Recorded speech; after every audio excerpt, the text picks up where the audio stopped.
যেটো বৰ্বৰতা দেখুৱালে অসম চৰকাৰে আৰু কুন্দুৱা গেছ প্ৰয়োগ কৰাৰ নামত যি হাৰাশাস্তি কৰিলে আন্দোলনকাৰীসকল, দেখা গ'ল যে তাত মৃদুল ইছলাম নামৰ এজন কংগ্ৰেছ কৰ্মীৰ মৃত্যু ঘটিল আৰু সংবাদকৰ্মীসকলে আমি দেখিছো ভিডিঅ'ত যে তেওঁলোকে উশাহ লোৱাত যিটো কষ্ট পাইছে বা যিমান তেওঁলোকে সংবাদকৰ্মীসকলেও যিটো যন্ত্ৰণাত ভুগিব লগা হৈছে, আমি ৰাজ্য চৰকাৰৰ এই বৰ্বৰতাক গৰিহণা দিছো। অসমত হিটলাৰী শাসন চলাইছে আৰু তেওঁলোকে বলপূৰ্বক গণতান্ত্ৰিক আন্দোলন মষিমূৰ কৰিব বিচাৰিছে। আন্দোলনকাৰীসকলৰ ওপৰত বা সংবাদকৰ্মীৰ ওপৰত তেওঁলোকে হিটলাৰী নিৰ্যাতন জাপি দিছে আৰু গণতন্ত্ৰক হত্যা কৰিছে। গতিকে আমি ইয়াক তীব্ৰ গৰিহণা দিছো আৰু চৰকাৰক সকীয়াই দিছো যে আপোনালোকে বিৰোধী দলৰ বা অন্য কোনো দল সংগঠনৰ যিটো গণতান্ত্ৰিক আন্দোলনৰ অধিকাৰ সেইটো কেতিয়াও খৰ্ব নকৰিব। সংবাদকৰ্মীসকলৰ যিটো তেওঁলোকৰ অধিকাৰ সংবাদ সংগ্ৰহ কৰাৰ, তেওঁলোকৰ স্বাধীনতা, তেওঁলোকৰ ফ্ৰী মুভমেণ্ট, তাত আপোনালোকে হস্তক্ষেপ নকৰিব, তেওঁলোকক এনেকৈ কষ্ট নিদিব। আৰু এটা কথা হ'ল যে আমি দেখিছো যে এই ৰাজ্য চৰকাৰে বহু সময়ত তেওঁলোকে বিৰোধীক শোলঠেকত পেলাবলৈ কিছুমান গাইডলাইন বা নীতি নিয়মো তেওঁলোকে বনায়। আৰু অসম বিধানসভাত আমি এইবাৰ শীতকালীন অধিৱেশন ডিচেম্বৰত হ'ব লাগিছিল, চৰকাৰে নাপাতিলে। এই বিজেপি চৰকাৰ অহাৰ পিছত তেওঁলোকে বছৰত আগতে 3বাৰকৈ অসম বিধানসভাৰ অধিৱেশন হয়, কিন্তু এতিয়া দেখা গ'ল তেওঁলোকে মাত্ৰ 2বাৰ পাতে। 6 মাহত যিহেতু এবাৰ পাতিবই লাগিব, নহ'লে চৰকাৰ নাথাকে, গতিকে 6 মাহৰ মূৰে মূৰে মাত্ৰ 2বাৰ পাতে। তেওঁলোকে বিধানসভাৰ অধিৱেশনৰ দিন এইকাৰণেই কমাই আনিছে যাতে বিৰোধীয়ে চৰকাৰক বিভিন্ন অপশাসন এইবিলাক ধৰিবলৈ সুযোগ নাপায়। কাৰণ বিধানসভাৰ কাৰ্যদিন যিমানেই বেছি হ'ব, বিৰোধীয়ে সিমানেই চৰকাৰৰ অপশাসনৰ বিৰুদ্ধে মাত মাতিবলৈ সুবিধা পায়। গতিকে পলায়নবাদী এটা চৰকাৰে পলায়নবাদী স্থিতি লৈছে। যিমান কম পাৰে তেওঁলোকে বিধানসভাৰ কাৰ্যদিন চমুৱাই আনিছে যাতে বিৰোধীয়ে বিধানসভাত চৰকাৰক শোলঠেকত পেলাব নোৱাৰে। আৰু বাহিৰতো, বিধানসভাৰ বাহিৰতো এতিয়া বিৰোধী দলে যদি কিবা মাত মাতে তাতো তেওঁলোকে আন্দোলন কৰে। তেনেহ'লে বিৰোধীয়ে কি কৰিব? গণতন্ত্ৰ কেনেকৈ ৰক্ষিত হ'ব যদি তেওঁলোকে বিধানসভাৰো অধিৱেশন আহ্বান নকৰিব? বিৰোধীয়ে ক'ব লগা কথাখিনি আন্দোলন কৰি ক'ব লাগিব, বাহিৰত ক'ব লাগিব, তাতো কিছু নিৰ্যাতন চলায়। গতিকে ৰাজ্য চৰকাৰক এই বৰ্বৰ আৰু হিটলাৰী অপশাসনক আমি গৰিহণা দিছো আৰু এই হিটলাৰী আৰু বিৰোধীৰ ওপৰত গণতন্ত্ৰ দমন বা গণতন্ত্ৰ হত্যা কৰাৰ সকলো ধৰণৰ ব্লুপ্ৰিণ্ট বন্ধ কৰিবলৈ চৰকাৰক আমি দাবী জনাইছো।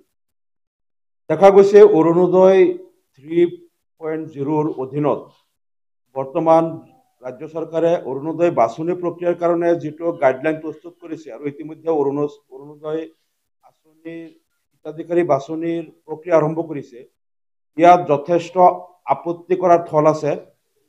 আৰু আমি এতিয়া দেখা পাইছো যে এইবাৰ অৰুণোদয় আঁচনিৰ হিতাধিকাৰী বাছনিৰ কাৰণে প্ৰত্যেক গাঁও পঞ্চায়তৰ অন্তৰ্গত ভোট কেন্দ্ৰ যিবিলাক আছে, প্ৰতিটো ভোট কেন্দ্ৰত 3 পৰা 4জনকৈ এটা কমিটি চৰকাৰে দিছে আৰু সেই কমিটিয়ে অৰুণোদয় আঁচনি যিসকল আবেদনকাৰী তেওঁলোকক এখন গাঁও সভা আহ্বান কৰি আবেদনকাৰীসকলৰ পৰা আবেদন গ্ৰহণ কৰিব আৰু যিসকল সিলেক্টেড হয় তেওঁলোকৰ তালিকাত এই 3জন বা 4জন বাছনি কৰা তেওঁলোকৰ কমিটিৰ লোকসকলে চহী কৰিব আৰু এনেকৈ অৰুণোদয় হিতাধিকাৰী লাভ কৰিব।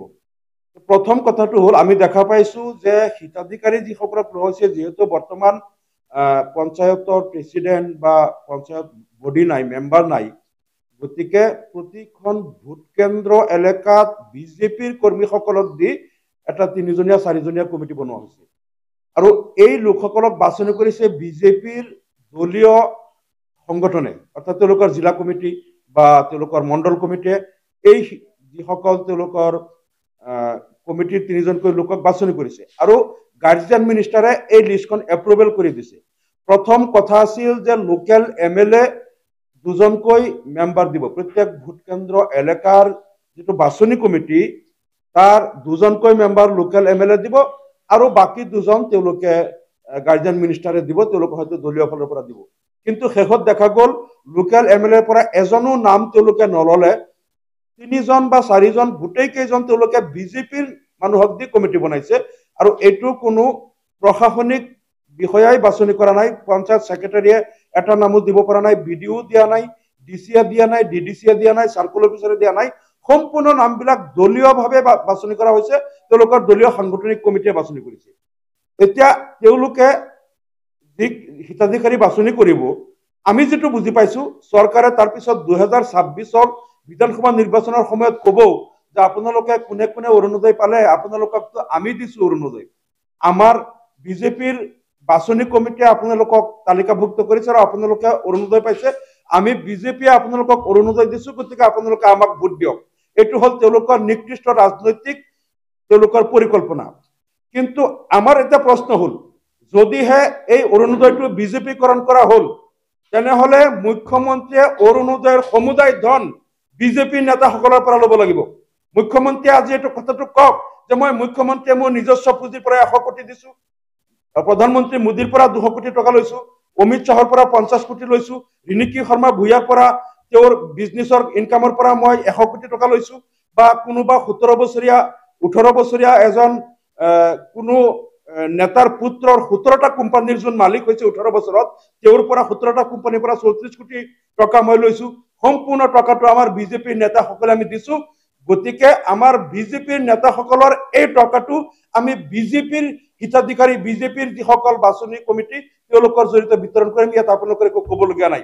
কিন্তু আমাৰ প্ৰশ্নটো হল, যি টকা তেওঁলোকে অৰুণোদয় দিব, সেই টকাটো অসমৰ ৰাইজৰ টকা, আৰু ৰাইজৰ টকাটো কেনেকৈ আহে?